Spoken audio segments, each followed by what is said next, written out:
I'm Brittany Lewis, a breaking news reporter here at Forbes. Joining me now is staff writer Zach Everson. Zach, I appreciate the time. Always a pleasure, Brittany. Plenty to talk about today. There really is. As we know, Donald Trump has been indicted on charges, and there's a lot we don't know, including specifically what those charges are. But tell us first, what do we know so far? Sure. Well, we have heard that a grand jury voted to indict the former president on Thursday.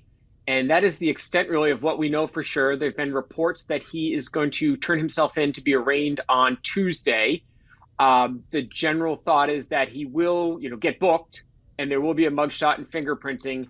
Although between him being a alleged white collar criminal and having Secret Service protection, it's unlikely that he's going to spend any time in central holding there in New York, or there's going to be any sort of perp walk.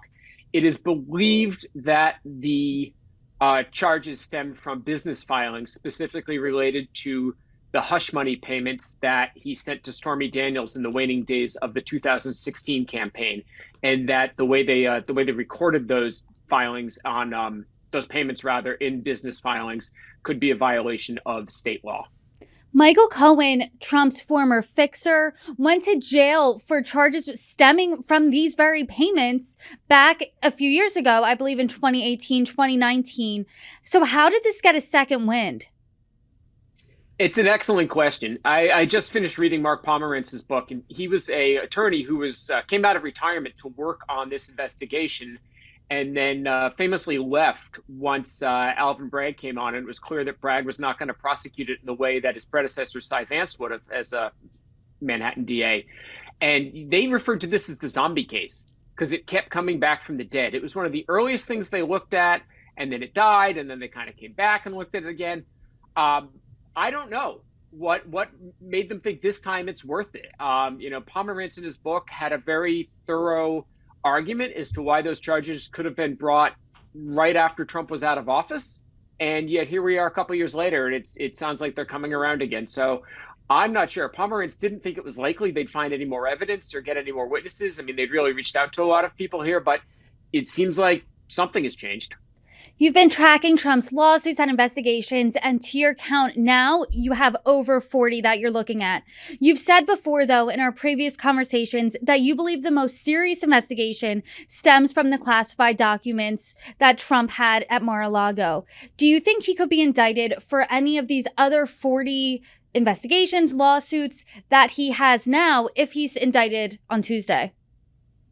The only ones that look like they're could go down the criminal path would be the Atlanta, Fulton County, Georgia investigation over his interference with the 2020 election.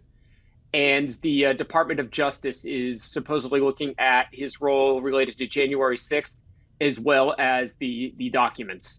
And, it is not something the U.S. government takes lightly, is mishandling classified information. So I still stand by that. I think that is the most serious of all of these cases. I mean, obviously, if Trump were to be convicted of the allegations that we think he's going to be accused of here, it's about 4 years in prison.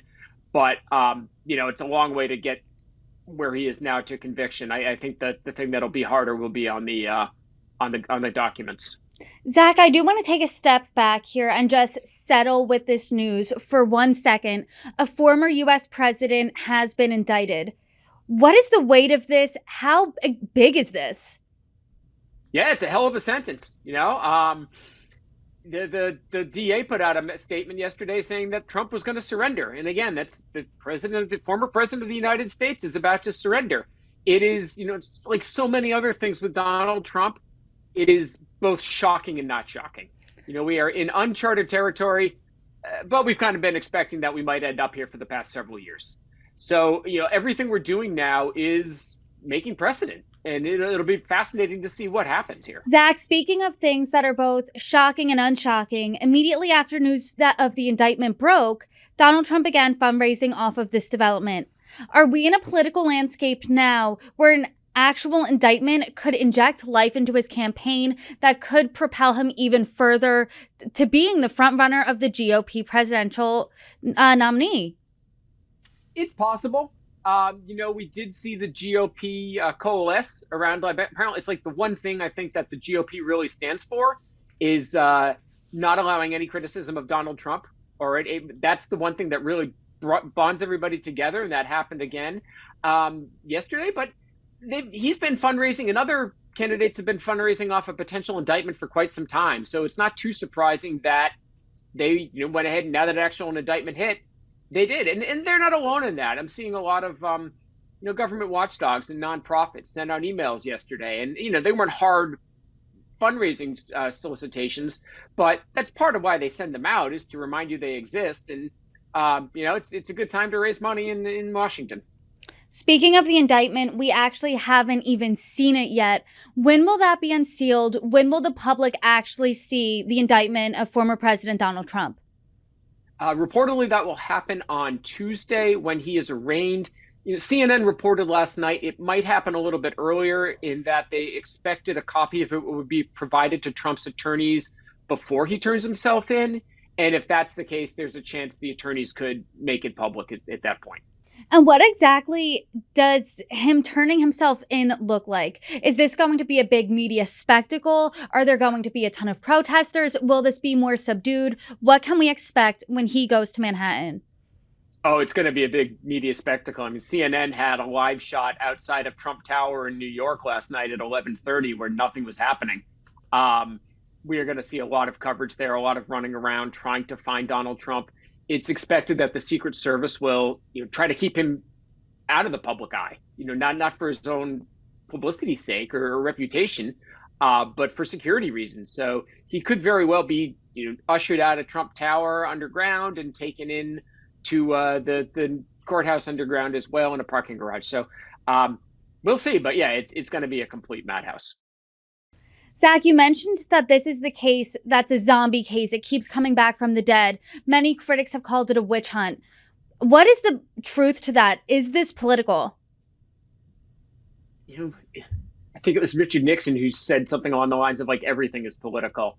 Alvin Bragg is a Democrat. He needs to run for re-election.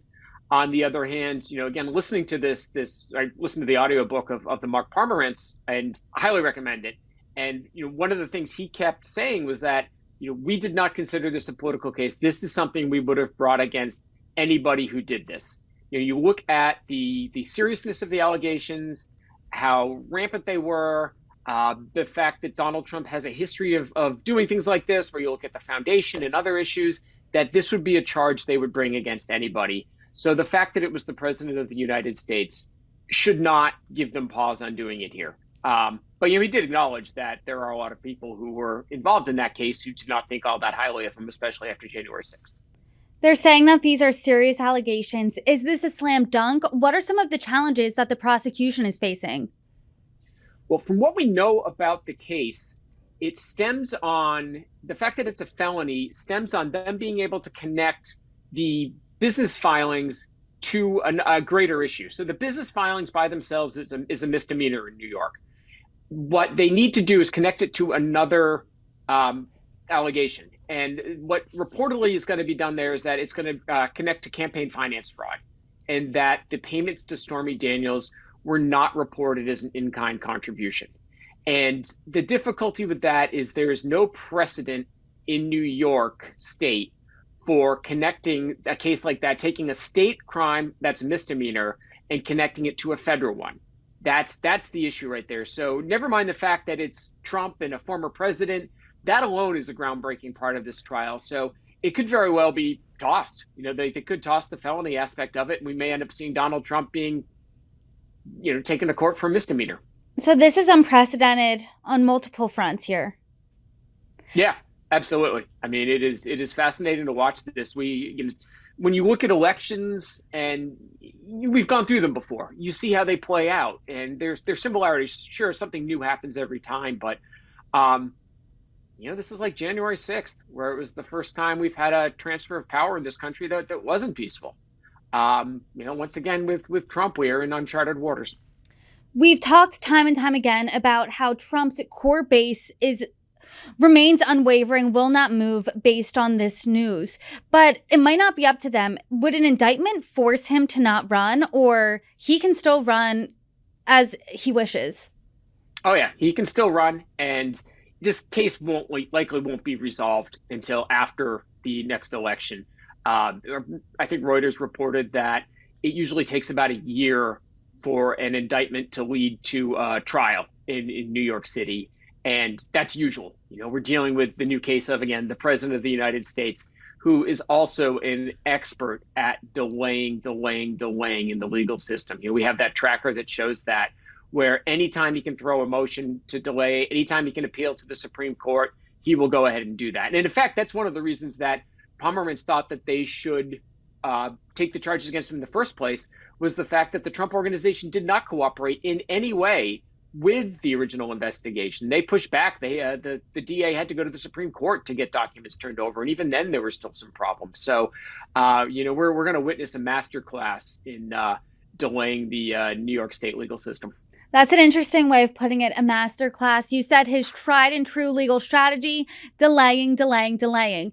So aside from Tuesday, when he potentially goes to Manhattan, turns himself in, what can we expect within the next few days, the upcoming weeks? We'll start to see some more filings.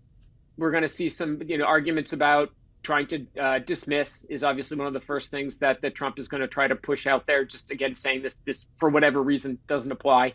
And they're going to be throwing spaghetti at the wall, and we'll see if any of it sticks. It sounds like they have a no-nonsense judge here, who was the judge who presided over the Trump Organization trial.